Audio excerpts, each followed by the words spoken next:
Et que donc, en fait, tu peux leur opposer tous les principes, toute la philo que tu veux.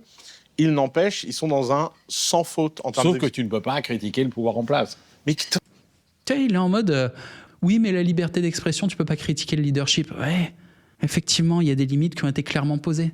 Ça fait partie de leur règle, c'est pas caché, c'est assumé et c'est logique. Ce que je disais tout à l'heure, tu vas chez quelqu'un, ok ? T'es dans la baraque du mec.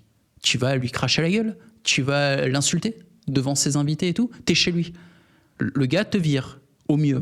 Au pire, il te tape dessus. Bon, bah, t'étais chez lui, tu vois. Tu vas pas chez les gens les insulter. Tu vas pas dans un pays insulter leur leader. Après, tu vas dire, oui, mais si la population locale veut se plaindre, veut se révolter, veut se gna gna gna. Oui, en France, vous avez le droit de faire des manifs. Hein, il y en a toutes les semaines. Ça marche. Les manifs, c'est quoi ? Ça ressemble à une thérapie de groupe. C'est pathétique. Qu'est-ce qu'on a à foutre ? Oui, forcément. Et il fait super bien son travail. Chaque mot, il va dans la rue. Moi, je n'ai jamais eu de déférence et autant d'admiration pour un homme politique de ma vie. Chaque mot, il vient là, je me mets par terre, je lui embrasse les pieds. Sérieusement. Fanatisme, il est parti en mode dictature à fond. Je vois mon leader suprême arriver, je lui embrasse les pieds.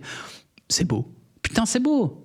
Alors, quelque part, il n'y aurait pas moyen d'être modéré dans les émotions. Peut-être que c'est encore le mieux. Mais quitte à être dans un extrême, autant être dans l'amour extrême que dans la haine extrême. Je préfère. Hein. Putain, ouais, il faut... T'as été lobotomisé, quoi. Mais...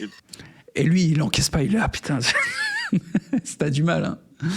Parce que toi, t'as pas envie d'embrasser les pieds de tes leaders démocrates. En fait, t'aimes tellement critiquer que tu préfères avoir le droit de critiquer des leaders incompétents plutôt que perdre le droit de ton plaisir suprême, qui est celui de la critique, même si le prix de cette perte de liberté serait d'avoir des leaders compétents. Et c'est comme ça pour tous les Français. On adore tellement critiquer qu'on est là, non, on préfère ça, tiens, la liberté de critiquer, plutôt que vivre libre. Vas-y, on va renoncer à tout, au succès, au bonheur, aux femmes, tout. La sécurité, on y renonce, on se fera agresser dans la rue, oui, mais on a le droit de critiquer nos leaders. Elle est pas belle, la vie ?